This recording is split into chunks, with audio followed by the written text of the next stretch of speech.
ಅನ್ನದಾತರಿಗೆ, ರೈತ ಬಂಧುಗಳಿಗೆ ನಮಸ್ಕಾರ. ಸ್ನೇಹಿತರೆ, ನಾವಿವತ್ತು ಕರ್ನಾಟಕ ರಾಷ್ಟ್ರ ಸಮಿತಿ ಪಕ್ಷದ ಭಾಗವಾಗಿ ಕೆಆರ್ಎಸ್ ಪಕ್ಷದ ವತಿಯಿಂದ ಹಮ್ಮಿಕೊಂಡಿರುವ ರೈತ ಚೈತನ್ಯ ಯಾತ್ರೆ ಅನ್ನುವಂತಹ ಕಾರ್ಯಕ್ರಮ ಹಮ್ಮಿಕೊಂಡು ನಾವಿವತ್ತು ನಿಮ್ಮೂರಿಗೆ ಬಂದಿದ್ದೇವೆ. ಏನು ರೈತ ಚೈತನ್ಯ ಯಾತ್ರೆ ಅನ್ನುವಂಥದ್ದು ನಿಮಗೆಲ್ಲರಿಗಾಗಲೇ ಎಲ್ರಿಗೂ ಅರ್ಥವಾಗಿದೆ ಅಂತ ಭಾವಿಸ್ತಾ ಇದ್ದೀನಿ. ಈ ಸಂದರ್ಭದಲ್ಲಿ ಕೆಆರ್ಎಸ್ ಪಕ್ಷದ ರಾಜ್ಯ ರೈತ ಘಟಕದ ಪ್ರಧಾನ ಕಾರ್ಯದರ್ಶಿಗಳಾದಂತ ನಮ್ಮ ನಾಗರಾಜ್ ಅವರಿದ್ದಾರೆ. ಅದೇ ರೀತಿಯಾಗಿ ನಮ್ಮ ಕೆಆರ್ಎಸ್ ಪಕ್ಷದ ತಾಲೂಕಾ ರೈತ ಘಟಕದ ಉಪಾಧ್ಯಕ್ಷರಾದಂತಹ ನಮ್ಮ ವೀರಣ್ಣ ಅವರಿದ್ದಾರೆ. ಕೆಆರ್ಎಸ್ ಪಕ್ಷದ ನಮ್ಮ ರೈತ ಘಟಕದ ತಾಲೂಕು ಅಧ್ಯಕ್ಷರಾದಂತಹ ಹರೀಶ್ ರೆಡ್ಡಿ ಅವರಿದ್ದಾರೆ. ರೈತ ಘಟಕದ ಜಿಲ್ಲಾ ಕಾರ್ಯದರ್ಶಿಗಳಾದಂತ ಮಂಜುನಾಥ್ ಗೋರೆ ಅವರಿದ್ದಾರೆ. ಅದೇ ರೀತಿ ಕೆಆರ್ಎಸ್ ಪಕ್ಷದ ಇನ್ನೂರ ಜಿಲ್ಲಾ ರೈತ ಘಟಕದ ಕಾರ್ಯದರ್ಶಿಯಾದಂತ ನಮ್ಮ ಗೋವಿಂದರಾಜ್ ಅವರಿದ್ದಾರೆ. ಅದೇ ರೀತಿಯಾಗಿ ನಮ್ಮ ಪಕ್ಷದ ಸೇರಿದಂತೆ ಎಲ್ಲ ಮುಖಂಡರು ಇದ್ದೀರಿ.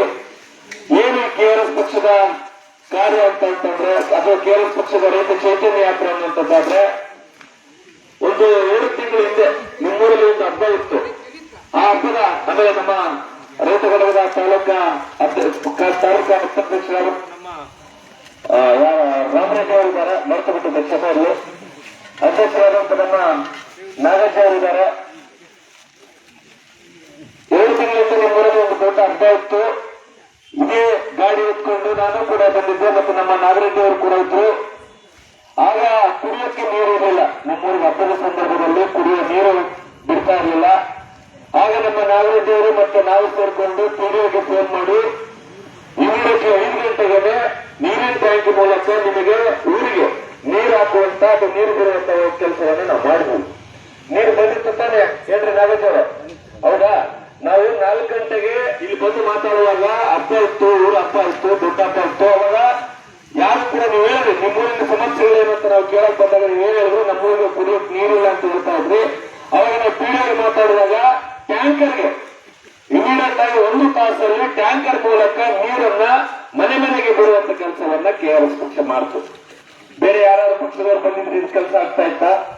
ಹೇಳ, ಯಾರಾದ್ರೂ ಬಂದು ನಾನು ನೀವು ನೀರು ಕೇಳಬೇಕಂದ್ರೆ ನೀರು ಬಿಡಿಸುವಂತ ಕೆಲಸವನ್ನು ಮಾಡ್ತಾ ಇದ್ರ? ಯಾರು ಕೂಡ ಮಾಡ್ತಾ ಇರಲಿಲ್ಲ.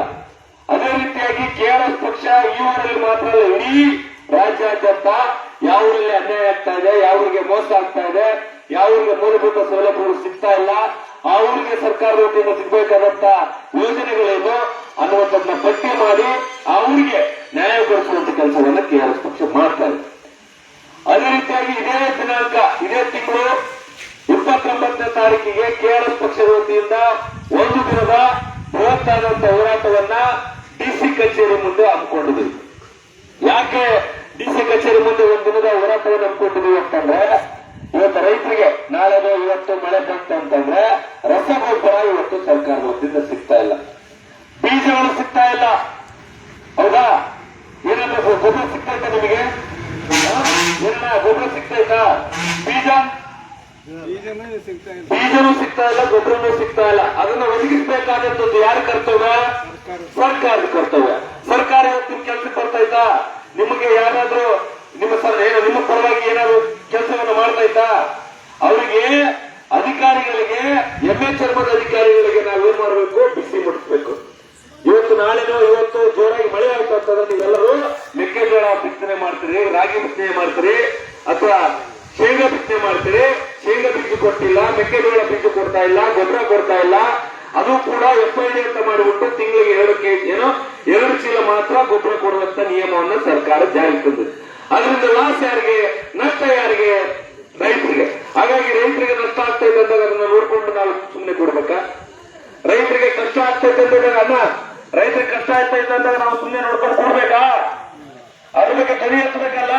ರೈತರಿಗೆ ಯಾಕೆ ಅನ್ಯಾಯ ಮಾಡ್ತಾ ಇದ್ರಿ, ರೈತರಿಗೆ ಯಾಕೆ ನಷ್ಟ ಮಾಡ್ತಾ ಇದ್ರಿ, ರೈತರಿಗೆ ಯಾಕೆ ಗೊಬ್ಬರ ಕೊಡ್ತಾ ಇಲ್ಲ ಅನ್ನುವಂಥದ್ದನ್ನ ಕೇಳೋ ಅನ್ನೋ ಕಾರಣಕ್ಕೋಸ್ಕರ ನಾವು ದೊಡ್ಡವಾದಂತ ಹೋರಾಟವನ್ನ ಡಿಸಿ ಕಚೇರಿ ಮುಂದೆ ಹಮ್ಮಿಕೊಂಡಿದ್ವಿ.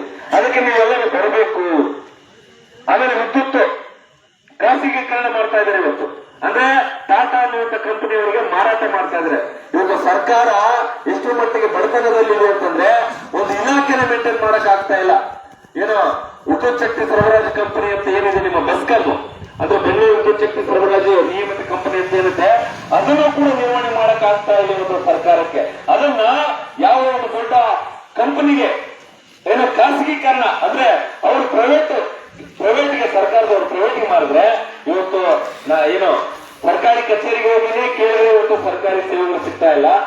ಅದ್ರಲ್ಲಿ ಪ್ರೈವೇಟ್ ಆದ್ರೆ ನಾಳೆ ನಿಮಗೆ ನ್ಯಾಯ ಸಿಗುತ್ತೆ ಸ್ವಾಮಿ.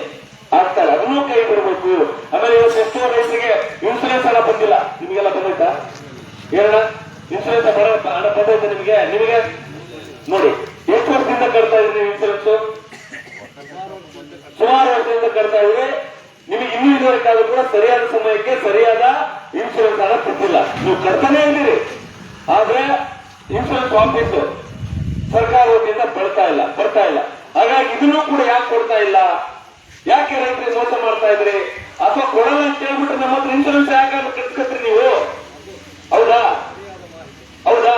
ನೀವು ಕೊಡಲ್ಲ ಅಂತ ಅಂದ್ಬಿಟ್ರೆ ನಮ್ಮ ಹತ್ರ ಯಾಕೆ ಕಟ್ಕತ್ರಿ? ನಮಗೆ ಏನು ಆಸೆ ತೋರಿಸ್ಬೇಕು? ಇನ್ಸೂರೆನ್ಸ್ ಹಣ ಕಟ್ಟಿ ನಾವು ಅಷ್ಟು ಕೊಡ್ತೀವಿ ಇಷ್ಟು ಕೊಡ್ತೀವಿ ಅಂತ ಆಸೆ ತೋರಿಸಿ ಕೊನೆಗೆ ನಾವು ಕಟ್ಟಿದ ಹಣ ಇಲ್ಲ, ಇನ್ಸೂರೆನ್ಸ್ ಹಣ ಇಲ್ಲ. ಹಾಗಾಗಿ ಇವತ್ತು ರೈತ ಕಷ್ಟದಲ್ಲಿದ್ದಾನೆ. ಇವತ್ತು ನೋಡಿ ಏನೋ ಪೆಟ್ರೋಲ್ ಮೇಲ್ದಂಡ ಯೋಜನೆ, ಅದು ಸುಮಾರು ವರ್ಷಗಳಿಂದ ಹಾಗೆ ಕಾಮಗಾರಿ ನಡೀತಾನೆ ಐತೆ. ಆ ಕಾಮಗಾರಿ ಇನ್ನೂ ಇದುವರೆಗಾದ್ರೂ ಕೂಡ ಮುಕ್ತಾಯ ಆಗ್ತಾ ಇಲ್ಲ. ಆ ಮುಕ್ತಾಯ ಆದಂತ ರಾಮಜೋಗಿಹಳ್ಳಿಗೆ ಭದ್ರಾ ಮೇಲ್ದಂಡ ಯೋಜನೆ ಕಾಮಗಾರಿ ರಾಮಜೋಗಿಹಳ್ಳಿ ತನ ಮುಕ್ತಾಯ ಆಗಿದೆ. ಅಲ್ಲಿಗಾದ್ರೂ ಕೂಡ ರೈತರ ಹೊಲಕ್ಕೆ ಕೃಷಿ ಪಂಪ್ಸೆಟ್ಗೆ ಅಥವಾ ಕೆರೆ ಕಟ್ಟೆಗಳಿಗೆ ತುಂಬಿಸಲಿಕ್ಕೆ ನೀರಿಲ್ಲ. ಇವತ್ತು ಸಾವಿರಾರು ಕೋಟಿ ರೂಪಾಯಿಯ ಅನುದಾನದಲ್ಲಿ ಅದು ನಾವು ಕಟ್ಟುವಂತ ತೆರಿಗೆ ದುಡ್ಡಲ್ಲಿ ಇವತ್ತು ಏನ್ ಮಾಡಿದ್ದಾರೆ? ಕಾಲುವೆಯನ್ನು ನಿರ್ಮಾಣ ಮಾಡಿದ್ದಾರೆ. ಆದ್ರೂ ಕೂಡ ಇವತ್ತು ನೀರನ್ನು ಬಿಡುಗಡೆ ಮಾಡ್ತಾ ಇಲ್ಲ. ಇದೆಲ್ಲ ರೈತರಿಗೆ ನಷ್ಟ ಆಗ್ತತಿಲ್ಲ ಏನ? ರೈತರಿಗೆ ಮಕ್ಕಳಿಗೆ ಅಥವಾ ಬಡವರ ಮಕ್ಕಳಿಗೆ ಅಥವಾ ರೈತಾಪಿ ವರ್ಗಕ್ಕೆ ಇವತ್ತು ನಷ್ಟ ಆಗ್ತೈತಲ್ವಾ? ಹಾಗಾಗಿ ಇನ್ನು ನಿಮ್ಮ ಊರಿನ ವಿಚಾರಗಳು, ಬೇರೆ ಊರಿನ ವಿಚಾರಗಳನ್ನ ಇಟ್ಕೊಂಡು ಜಿಲ್ಲಾಧಿಕಾರಿಗಳಿಗೆ ಮನವಿ ಮಾಡುವಂತದ್ದು, ಒಂದು ದಿನದ ಉಪವಾಸ ಸತ್ಯಾಗ್ರಹವನ್ನ ಮಾಡುವ ಮೂಲಕ ಈ ಚಳ್ಳಕೆರೆ ತಾಲೂಕಿಗೆ, ಈ ಚಳ್ಳಕೆರೆಯ ರೈತರಿಗೆ ಒಂದು ಒಳ್ಳೆಯ ವ್ಯವಸ್ಥೆಯನ್ನ ಕಟ್ಕೊಡಿ, ಒಳ್ಳೆಯ ಜೀವನವನ್ನ ರೈತರು ಮಾಡುವಂತ ಜೀವನವನ್ನ ನಿರೂಪಿಸಿ ಅಂತ ಹೇಳಿ ನಾವು ಮನವಿ ಮಾಡ್ತಾ ಇದ್ದೀವಿ. ಹಾಗಾಗಿ ತಾವೆಲ್ಲರೂ ಬರಬೇಕು. ಆ ಹೋರಾಟಕ್ಕೆ ರೈತರೆಲ್ಲರೂ ಸಾವಿರಾರು ಜನ ಸೇರ್ತಾ ಇದ್ದಾರೆ. ಚಳ್ಳಕೆರೆಯಿಂದ ಬರ್ತಾ ಇದ್ದಾರೆ, ಹೊಳಲ್ಕೆರೆಯಿಂದ ಬರ್ತಾ ಇದ್ದಾರೆ, ಹೊಸದುರ್ಗದಿಂದ ಬರ್ತಾರೆ, ಮೊಳಕಾಲ್ಮೂರಿಂದ ಬರ್ತಾ ಇದ್ದಾರೆ. ಅದೇ ರೀತಿಯಾಗಿ ನೀವು ಕೂಡ ಬನ್ನಿ, ಹೋರಾಟವನ್ನ ಯಶಸ್ವಿಗೊಳಿಸಿ, ಹೋರಾಟಕ್ಕೆ ಶಕ್ತಿ ತುಂಬಿ ಅಂತ ನಿಮ್ಮಲ್ಲಿ ವಿನಂತಿಯನ್ನ ಮಾಡಬಹುದು. ನೀವೆಲ್ಲರೂ ಬರ್ತೀರಾ? ಈ ಹೋರಾಟ, ರೈತರ ಹೋರಾಟ ಯಶಸ್ವಿ ಆಗ್ಬೇಕಾ ಬೇಡ? ಆ ರೈತರಿಗೆ ನ್ಯಾಯ ಸಿಗ್ಬೇಕಾ ಬೇಡ? ಇಲ್ಲ ಅಂತಂದ್ರೆ ನೀವು ಇದೇ ಕಟ್ಟಿಗೆ ಸೀಮಿತ ಆಗ್ತಿರ್ತೀರಿ ಅಥವಾ ಇದೇ ಊರಿಗೆ ಸೀಮಿತರಾಗ್ತೀರಿ. ಆ ಅಧಿಕಾರಿಗಳು ಅಥವಾ ನಮ್ಮ ನಾಳುವಂತ MLA MP ನೋಡಿ, ಇವತ್ತು ಎಲೆಕ್ಷನ್ ಮುಗಿದು ಮೂರುವರೆ ವರ್ಷ ಆಯ್ತು. ನಿಮ್ಮ MLA ನಿಮ್ಮೂರಿಗೆ ಬಂದಿದ್ದಾನ? ಏನಪ್ಪ ನಿಮ್ಮೂರ ಸಮಸ್ಯೆ, ಏನಪ್ಪ ನಿಮ್ ಕಷ್ಟ, ಏನಪ್ಪ ನಿಮ್ಮೂರಿನ ಸಮಸ್ಯೆ ಅಂತ ಯಾವ ತಾವು ಬಂದು ಕೇಳಿದಾನ? ಓಟ್ ಹಾಕಕ್ ಮಾತ್ರ ಎಲೆಕ್ಷನ್ ಮುಂಚೆ 2 ದಿನ 3 ದಿನ ಮುಂಚೆ ಬಂದು ನಿಮ್ಮೂರ್ನ ಹಂಗ್ ಮಾಡ್ಬಿಡ್ತೀನಿ, ನಿಮ್ಮೂರ್ನ ಇಂಗ್ಲೆಂಡ್ ಮಾಡ್ತೀನಿ, ನಿಮ್ಮೂರ್ನ ಅಮೆರಿಕ ಮಾಡ್ತೀನಿ, ನಿಮ್ಮೂರ್ನ ಡೆಲ್ಲಿ ಮಾಡ್ತೀನಿ, ಸಿಂಗಾಪುರ ಮಾಡ್ತೀನಿ ಅಂತ ಹೇಳಿ ಸುಳ್ಳು ಭರವಸೆಯನ್ನು ಕೊಟ್ಟು ಎಲೆಕ್ಷನ್ ಗೆದ್ದುಕೊಂಡು ಹೋದಂತವರು ಗೆದ್ದವನು ಬಂದಿಲ್ಲ, ಸೋತವನು ಬಂದಿಲ್ಲ. ಆದ್ರೆ ಪತ್ರ ಆಗ್ತಾ ಇರೋದು, ಮೋಸಕ್ಕೊಳಗಾಗ್ತವ್ರು ಯಾರಪ್ಪ ಅಂದ್ರೆ ನಮ್ಮಂತವ್ರು, ನಿಮ್ಮಂತವ್ರು, ಮುಂದೆ ಜನರು. ಯಾಕಂತಂದ್ರೆ ನಿನ್ಗೆ ಗೊತ್ತು MLA ಆದವರಿಗೆ ಇವ್ರಿಗೆ ಎಷ್ಟು 500 ರೂಪಾಯಿ ತಾನ 500 ಕೊಡು, ಅವನಿಗೆ ಎಷ್ಟು 1000 ರೂಪಾಯಿ ತಾನ 1000 ರೂಪಾಯಿ ಕೊಡು, ಅವನಿಗೆ ಎಷ್ಟು 2 ಕ್ವಾರ್ಟರ್ ಸರಿ ಮಾಡು, ಇವನಿಗೇನು ಒಂದು ಬಿರಿಯಾನಿ ಕೊಟ್ಟು ಸಾಕು ಮಾಡು. ಓಟ್ ಹಚ್ಬೇಕು, ನೀನು 500 ಕೊಟ್ಟಿರ್ತಾನೆ ಅನ್ನೋ ಮುಲಾಜಿಗಾದ್ರೂ ಕೂಡ ನೀವು ಓಟ್ ಹಾಕ್ಬೇಕು. ಬಿರಿಯಾನಿ ಕೊಟ್ಟಿದ್ದೇನೆ, ಎಂಡ ಕೊಟ್ಟಿದ್ದೇನೆ, ಸರಾಯಿ ಕೊಟ್ಟಿದ್ದೇನೆ, ಕುಕ್ಕರ್ ಕೊಟ್ಟಿದ್ದೇನೆ, ಲಿಕ್ಕರ್ ಕೊಟ್ಟಿದ್ದೇನೆ ಅನ್ನೋ ಮುಲಾಜಿಗಾದ್ರೂ ಕೂಡ ನೀನು ಓಟ್ ಹಾಕ್ಬೇಕು. ಇದ್ಯಾವುದು ಕೊಟ್ಟಿಲ್ಲ ಅಂತ ಕೊನೆಗೆ ನಮ್ಗೌಡ ಓಟ್ ಹಾಕು, ನಮ್ಮ ಕುಟುಂಬದವನು ಓಟ್ ಹಾಕು, ನಮ್ಮ ನಾಯಕರನ್ನು ಓಟ್ ಹಾಕು. ಜಾತಿ, ಧರ್ಮ, ಕುಲ, ಗೋತ್ರ, ಮತಕ್ಕೆ ನಾವೆಲ್ಲರೂ ಏನ್ ಮಾಡ್ಕೊಳ್ತಾ ಇದೀವಿ?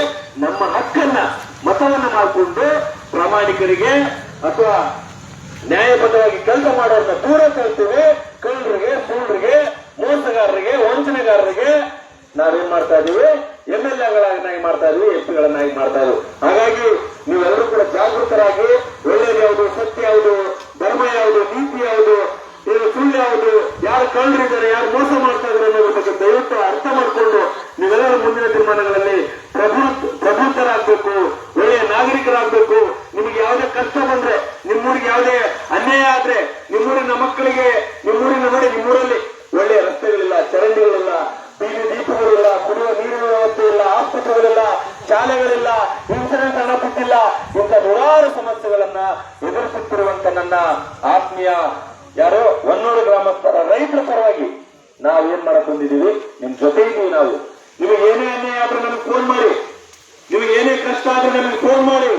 ನಿಮಗೆ ಯಾವುದೇ ಅಧಿಕಾರಿ ಮೋಸ ಮಾಡಿದ್ರೆ, ವಂಚನೆ ಮಾಡಿದ್ರೆ, ನಿಮಗೆ ಯಾವನಾದ್ರೂ ನಿಮ್ಗೆ ಕೆಲಸ ಮಾಡ್ಲಿಕ್ಕೆ ಲಂಚಕ್ಕೆ ಬೇಡಿಕೆ ಇಟ್ಟರೆ ನೋಡಿ, ಗ್ರಾಮ ಪಂಚಾಯತ್ ಹೋದ್ರೆ ನಿಮ್ ಕೆಲಸ ಆಗಲ್ಲ, ತಾಲೂಕ್ ಪಂಚಾಯತ್ ಹೋದ್ರೆ ನಿಮ್ ಕೆಲಸ ಆಗಲ್ಲ, ಆಸ್ಪತ್ರೆಗೆ ಹೋದ್ರೆ ದುಡ್ಡು ಕೊಟ್ಟು ಬೇರೆ ಕೆಲಸ ಆಗಲ್ಲ, ತಹಸೀಲ್ದಾರ್ ಕಚೇರಿಗೆ ಹೋದ್ರೆ ನಿಮ್ ಕೆಲಸ ಏನೋ ಒಂದು ಪಾಣಿ ತಿದ್ದುಕೊಡಿ ನಿಮ್ ಕೆಲಸ ಆಗಲ್ಲ. ಹೌದಾ? ನಿಮ್ದು ಯಾವ್ದೋ ಒಂದು ಪೊಲೀಸ್ ಸ್ಟೇಷನ್ ಹಾಕಿದ್ದಾರೆ, ನಿಮ್ ಮೇಲೆ ಅನ್ಯಾಯ ಮಾಡಿದ್ದಾರೆ, ನಮ್ ಕೇಸು ತಗೊಳ್ಳಿ ಅಂತಂದ್ರೆ ಅಲ್ಲಿ ಕೇಸ್ ತಗೊಳ್ಳಲ್ಲ. ಯಾಕಂತಂದ್ರೆ MLA MP ಅವ್ರ ಕಡೆ ಹಾಕ್ಬಿಟ್ಟಿರ್ತಾರೆ ಆಲ್ರೆಡಿ. ಅವ್ರು ಬಂದ್ರೆ ಕೇಸ್ ತಗೊಳ್ಳೋಣ, ಕೂಡ್ಸವನ್ನ ಅಥವಾ ನಾಳೆ ಬಾ ಅಂತೇಳು, ನಾಡ್ದು ಬಾ ಅಂತೇಳು ಅನ್ನುವಂಥದ್ನ ಇವತ್ತು ಅಧಿಕಾರಿಗಳು ರೈತರ ಮೇಲೆ ವಿಶೇಷವಾಗಿ ಈ ತರ ದಬ್ಬಾಳಿಕೆ ದೌರ್ಜನ್ಯಗಳನ್ನು ಮಾಡುವಂತ ವ್ಯವಸ್ಥೆನ ನಾವು ಸರಿಪಡಿಸಬೇಕು.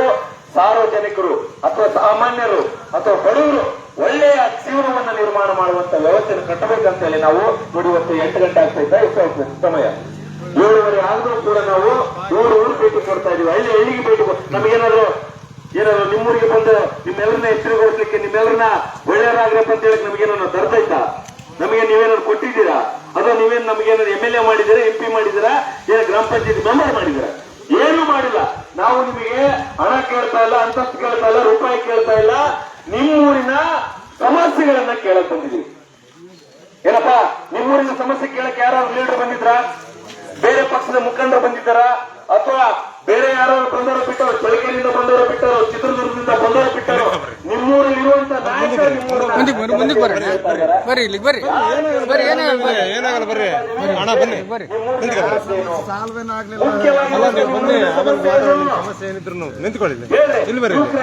ಯಾರು ನಮ್ಮ ಈ ಒಂದಿಬ್ರು ಬಂದ್ರು, ಅಣ್ಣ ನಾನು ನಿಮ್ ಪಕ್ಷಕ್ಕೆ ಸೇರ್ಬೇಕಂತ.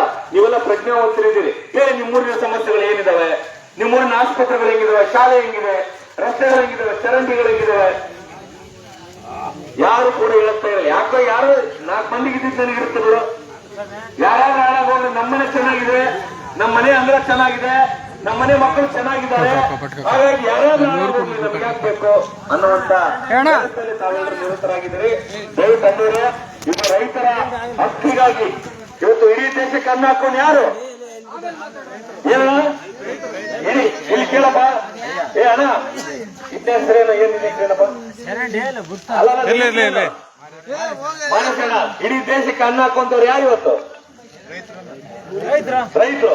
ಇಡೀ ಪ್ರಪಂಚಕ್ಕೆ ಅನ್ನ ಬೆಳ್ಕೊಡುವಂತವ್ರು ಯಾರು ಹೇಳು? ರೈತರು ಬದುಕಿಲ್ಲ ಅಂತಂದ್ರೆ, ರೈತರು ಬೆಳೆದಿಲ್ಲ ಅಂತಂದ್ರೆ ಇವ್ರು ಮಣ್ಣು ತಿಂತಾರೋ ಅಥವಾ ಹಣ್ಣು ತಿಂತಾರೋ ಅಲ್ವಾ? ಹಾಗಾಗಿ ರೈತರು ಉಳಿಬೇಕನ್ನೋ ಕಾರಣಕ್ಕೋಸ್ಕರ ನೋಡಿ, ಇವರು ನಮ್ಮ ಬಂಜಿಗೇರಿಯವರು, ಇವರು ನಮ್ಮ ಯಾವ್ದು ಬ್ಯಾಡ್ರಂತ ಹೇಳೋರು, ಇವರು ನಮ್ಮ ಗಟ್ಟಪರ್ತಿಯವರು, ಅವರು ನಮ್ಮ ಈರಣ್ಣ ಅಂತೇಳಿ, ಯಾವ್ದಪ್ಪ ನಿಮ್ಮೂರು? ಪಗಡಲ ಬಂಡೆಯವರು, ಅಲ್ಲಿಂದ ಬಂದಿದ್ದಾರೆ. ನಮ್ಮಲ್ಲಿ ವಿಡಿಯೋ ಮಾಡ್ತಾ ಇರ್ತಕ್ಕಂಥವ್ರು ಇವರು, ಯಾವ್ದು ಇವ್ರದ್ದು? ಭೋಗನಹಳ್ಳಿ ಅಂತವ್ರು. ಆಮೇಲೆ ನಮ್ಮ ಇದು ನೋಡಿ, ನಮ್ಮ ಪಕ್ಷದ ಮುಖಂಡರು ಯಾರು? ಇವರು ಈರಣ್ಣ ಏನು ನಾಗರಾಜ್ ಅಂತ ಹೇಳಿ, ಇದೇ ನಿಮ್ಮೂರಲ್ವಾ? ಅಲ್ಲಿ ಯಾವ್ದಾದ್ರು ಅನ್ಯಾಯ ಆದ್ರೆ ಅಕ್ರಮ ಪ್ರಶ್ನೆ ಮಾಡ್ತಾರಿಲ್ವಾ? ಆದ್ರೆ ನೀವ್ಯಾಕೆ ಪ್ರಶ್ನೆ ಮಾಡ್ತಾ ಇಲ್ಲ? ಹಾಗಾಗಿ ದಯವಿಟ್ಟು ಇದೇ ದಿನಾಂಕ 29ನೇ ತಾರೀಕಿಗೆ DC ಕಚೇರಿಗೆ ಯಾವ್ದಾದಕ್ಕೂ ಹೋಗ್ತಿರಂತೆ, ಯಾವ್ದಾದಕ್ಕೂ 300 ರೂಪಾಯಿ ಖರ್ಚು ಮಾಡ್ಕೊತೀರಂತೆ. ಆದ್ರೆ 100 ರೂಪಾಯಿ 200 ರೂಪಾಯಿ ಖರ್ಚು ಮಾಡಿಕೊಂಡು DC ಕಚೇರಿ ಹತ್ರ ನಡೆಯುವಂತ ರೈತರ ಹೋರಾಟಕ್ಕೆ ಬರ್ತೀರಿ, ಬರಬೇಕು ಅಂತ ವಿನಂತಿ ಮಾಡ್ತಾ, ನನಗೆ ನಾನು ಮಾತನಾಡಲಿಕ್ಕೆ ಅವಕಾಶ ಕೊಟ್ಟಂತ ಉತ್ತರ ಗ್ರಾಮದ ಸಮಸ್ತ ಅನ್ನದಾತರಿಗೆ, ರೈತರಿಗೆ ಹಾಗೂ ಹಿರಿಯರಿಗೆ ನಮಸ್ಕರಿಸಿ ನನ್ನ ಮಾತುಗಳನ್ನು ಮುಗಿಸ್ತಾ ಇದ್ದೀನಿ. ಜೈ ಹಿಂದ್, ಜೈ ಕರ್ನಾಟಕ, ಜೈ ಕೇರಳ. ನೀವು ಮಾತಾಡ್ತಾರೆ. ಅದೇ ರೀತಿಯಾಗಿ ನೀವು ಕೇಳ್ಬೋದು, ಹೌದಪ್ಪ ಪಕ್ಷ ಹೆಂಗ್ ಕಟ್ತಾ ಇದೀರಿ ಅಂತ. ಹೋದ ಸರಿ ಕೂಡ ನೀವೆಲ್ಲ ದೇಣಿಗೆ ಕೊಟ್ಟಿದ್ರಿ, ಹೌದಾ? ನಿಮ್ ಕೈಲಾದಷ್ಟು ಅಣ್ಣ ದಯವಿಟ್ಟು. ನಾವು ಇನ್ನೊಂದು ಗೊತ್ತು ನಿಮಗೆ, ಇಟ್ಕೊಂಡ್ರೆ ಸುಳ್ಳು ಹೇಳ್ತಾ ಇಲ್ಲ, ನಾವು ಏನಾದ್ರೂ ಅಧಿಕಾರಕ್ಕೆ ಬಂತಂದ್ರೆ ಇಡೀ ರಾಜ್ಯದಲ್ಲಿ ಸರಾಯಿಯನ್ನ ಬಂದ್ ಮಾಡ್ತೀವಿ. ನೀವು ಅನ್ಕೋಬಹುದು, ಅಕ್ರಮ ಸರಾಯಿಯನ್ನ ಬಂದ್ ಮಾಡ್ತೀವಿ. ಇವತ್ತೆಷ್ಟೋ ಅಕ್ರಮ ಸರಾಯಿಯಿಂದಾಗಿ ಕುಟುಂಬಗಳು ಹಾಳಾಗಿದ್ದಾವೆ, ಸಂಸಾರಗಳು ಹಾಳಾಗಿದ್ದಾವೆ, ಎಷ್ಟೋ ಸಂಸಾರಗಳು ಬೀದಿಗೆ ಬಂದಿದ್ದಾವೆ. ಹಾಗಾಗಿ ನಾವು ಮಾಡ್ತಾ ಇರುವಂತ ಹೋರಾಟಕ್ಕೆ ದಯವಿಟ್ಟು ತಾವೆಲ್ಲರೂ